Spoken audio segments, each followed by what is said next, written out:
बिस्मिल्लाहिर्रहमानिर्रहीम। अस्सलाम वालेकुम। मां या सबा बलोच अॼु जे हिकु नए टॉपिक सां गॾु। अॼु जेको असांजो उनवान आहे उहो आहे ख्वाजा मोहम्मद ज़मान। ख्वाजा मोहम्मद ज़मान लवारी वारो जेके हाणे फेब में असांजा जनरल कैटेगरी जा SST जा जनरल कैटेगरी जा पेपर थिया आहिनि उन में ख्वाजा मोहम्मद ज़मान लवारी से नज़म वारे हिसे में टियों नज़म हिन जो आहे सॼण ॾिठो ॼन तन ॾिसण गैर गुनाह। उन मां जो थी सघे थो त हाणे ॿिए चकर बि या लेक्चराट जी टेस्ट में बि इन बाबति के सवाल अचनि। तंहिं करे मां अॼु इनखे टॉपिक इन जो खयो आहे। इहो टॉपिक ॾाढो अहम आहे, इनखे गौर सां ॿुधिजो लाज़मी। ख्वाजा मोहम्मद ज़मान लवारी वारो जेको आहे कॾहिं पैदा थियो, उनजो कहिड़े दौर सां तालुक़ु हुयो, उहो कहिड़े सिंफ जी शाइरी कई ऐं उनजा वॾा कॾहिं जेके आया उन सिंध में, ऐं उन खां पोइ अहिड़ा ॿिया जेके आहिनि MCQs काफ़ी सारा हिन टॉपिक मां निकिरी ईंदा। अचो था पंहिंजे टॉपिक जे तरफ़ वधूं था। ख्वाजा मोहम्मद ज़मान लवारी वारो जेको आहे उनजी पैदाइश आहे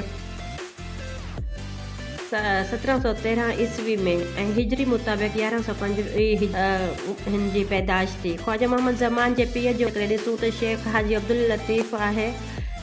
हिन में 2 सवाल अची विया, उनजी पैदाइश जो बि अची वियो ऐं उनजे वालिद जो बि 2 MCQs निकिरी आया असांजो।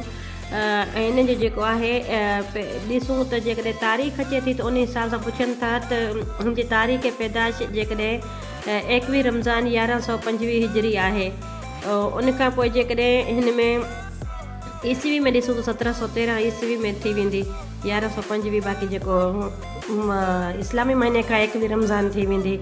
उन खां पोइ आहे हिन जी जेका हस्ब नस्ब में हस्बी नस्बी सिलसिलो ॾिसूं त 3 पीढ़ी में जेको आहे हज़रत अबू बकर रज़ियल्लाहु अन्हा सां मिले थो। उन खां पोइ आहे ख्वाजा मोहम्मद ज़मान जो तालुक़ु जेको हुयो कहिड़े दौर सां हुयो, त इहो कलोड़ा दौर जो तालुक़ु हिन जो कलोड़ा दौर सां हुयो, छो त कलोड़ा दौर जेको आहे में ख्वाजा मोहम्मद ज़मान जी वफ़ात थी आहे।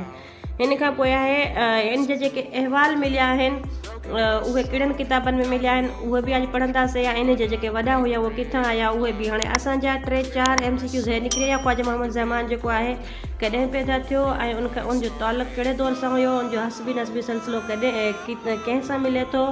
उन खां पोइ हुया हाणे असां अचूं था त हुन जा जेके वॾा हुया उहे कहिड़े दौर में जेके आहे सिंध में आया हुया। त 786 ईस्वी में उनजा वॾा जेका हुया अब्बासी जेके हुक्मरान हुया, हाकिम हुया, उन दौर में उन दौर जो ख़लीफ़ो हारून रशीद जे ॾींहंनि में सिंध जे शहर ठठे में अची आबाद थिया हुया इनजा वॾा।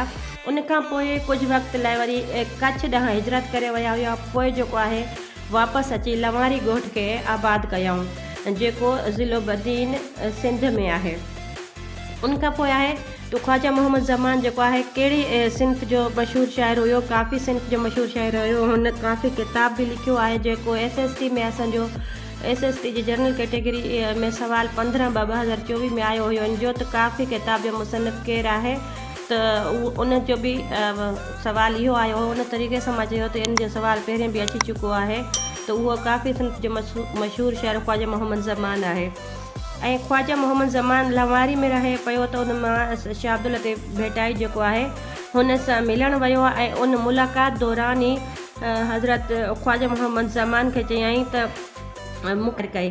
पर जेको ख्वाजा मोहम्मद ज़मान जो जेको सिलसिलो हुयो नक्शबंदी हुयो, उन नक्शबंदी वारे सिलसिले में जेको आहे न उन में साज़ ऐं थियलु हूंदो आहे। तंहिं करे जेको आहे ख्वाजा मोहम्मद ज़मान इन खां इनकारी थियो आहे, इनखे पंहिंजो मुरीद न कयोसि, छो त शाह अब्दुल लतीफ़ भेटाई जो ज़्यादा वक़्तु जेको हुन तव्हांखे ख़बर आहे उन साज़ तांबूरो बि ठाहियो हुयो, छो त जेको आहे शाह अब्दुल लतीफ़ भेटाई जन जेके आहिनि न साज़ खे पंहिंजी रूह जी राहत सॼो आहे। उन खां पोइ आहे अचूं था त जेके ख्वाजा मोहम्मद ज़मान जा जेके असांखे अहवाल मिलिया आहिनि कहिड़नि किताबनि मां मिलिया आहिनि उनखे पढ़ूं था। ख्वाजा मोहम्मद ज़मान लवारी वारे जो जेको लक़ब आहे उहो कहिड़ो आहे?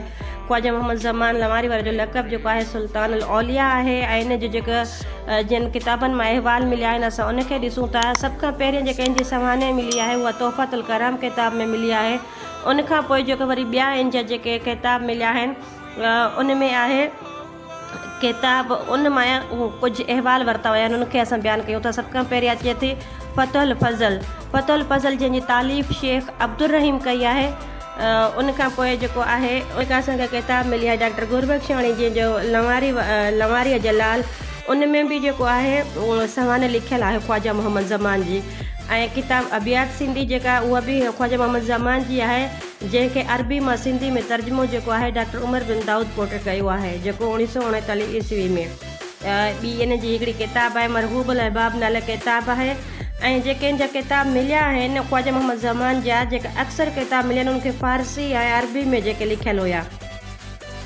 ऐं डॉक्टर अब्दुल गफ़ार सूमर जी तसनीफ़ जेका किताब आहे उहा 84 आरफ़ाना बैत 2016। इन में बि बैतनि जी जेका आहे तशरीह थियल आहे। उन में इहा किताब पाण बि हिकु मशहूरु आलिम सिंधी आलिम थी गुज़रियो आहे। त उन में आहे जेको शागिर्द हुयसि उहो अब्दुल रहीम गरोड़ी हुयसि, जेको पाण ई पंहिंजे वक़्त जा जेके हुया हिकु आलिम थी गुज़रिया आहिनि। ऐं उन खां पोइ आहे हिन जे किताब जे बैतनि जो जेको तादादु हुयो केतिरो हुयो, त उन में 84 बैत सिंधी जेके मिलिया आहिनि डॉक्टर अब्दुल अब्बार जोणे जे मुताबिक़ ख्वाजा मोहम्मद ज़मान जा सिंधी बैत 84 बैत मिलिया आहिनि। उन खां पोइ आहे हिन में अचूं था त किताब फतुल फज़ल जेका मलफूज़ात आहिनि, इन में इन जो जेको सिंधी में तर्जुमो कयो हुयो कंहिं कयो हुयो, इहो बि असांजो MCQ अची सघे थो। त इहो जेको आहे इन में जेको आहे अलामा ग़ुलाम मुस्तफ़ा कासमी कयो आहे, जंहिं ॿुधायो आहे त इन में 440 बैत ख्वाजा मोहम्मद ज़मान जा मिलिया आहिनि। त हिन में जेको आहे मथे असांखे 84 ॿुधायो आहे। डॉक्टर अब्दुल जे तशरीह ते किताब लिखियो हुयो हिकिड़ो डॉक्टर अब्दुल गफ़ार सूमर जी तसनीफ़ आहे। उन किताब जो नालो आहे 84 आरफ़ाना बैत 2016। त इहो जेको आहे अब्दुल गफ़ार सूमर जी तसनीफ़ आहे। इहो बि हिकु असांजो MCQ अची सघे थो। ऐं ॿियो आहे ख्वाजा गुल मोहम्मद जेका किताब लिखी हुई अलुर्द मोहम्मदी। उन में बि त हिन ख्वाजा मोहम्मद ज़मान जे बैतनि जो जेको आहे तर्जुमो कयो अथसि ऐं शरह लिखी अथसि। उन में 243 उहा 1188 हिजरी मुताबिक़ 1774 ईस्वी में थी आहे। उमेदु आहे त तव्हांखे मुंहिंजो लेक्चर पसंदि आयो हूंदो। हिन में अगरि का बि ग़लती हुजे कमेंट लाज़मी कजो। मिलूं था हिकु ॿिए लेक्चर सां गॾु तमामु जल्द इंशाअल्लाह। ओके, अल्लाह हाफ़िज़।